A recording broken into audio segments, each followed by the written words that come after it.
This video will show you how to leverage the Appliance tools to assess the SQL Server environment.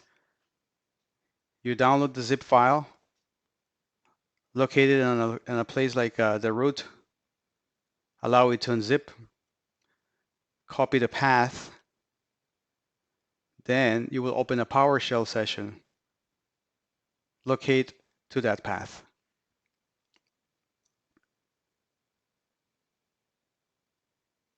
You make sure that you're able to execute, run the assessment, punching all the needed information, in this case for SQL Server, and then allow it to collect all the metadata. The results folder contains all the result information. Then you get to the PowerBI subfolder, SQL Server Assessment PBIT. It will fire up the dashboard.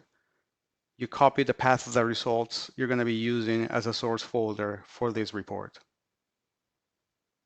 You let it generate the dashboard, you apply the changes, and then you have information about your environment. This pane, the overview, will tell you a high-level storage counts of CPU and cores, and then attempt to provide a potential target for Azure Synapse. You're able to choose a different region for pricing, and also you're able to select how much hot data are you using in your environment. Maybe not 100% should be cached. You have also an architect view pane. It will show you also more information about your database and some of the objects that you have. The database sizes for your instance, table sizes for your instance and databases sorted by largest. Then you have the storage type, particularly pointing out a heap to make sure that those are addressed. Then you have different type of objects counted to be considered.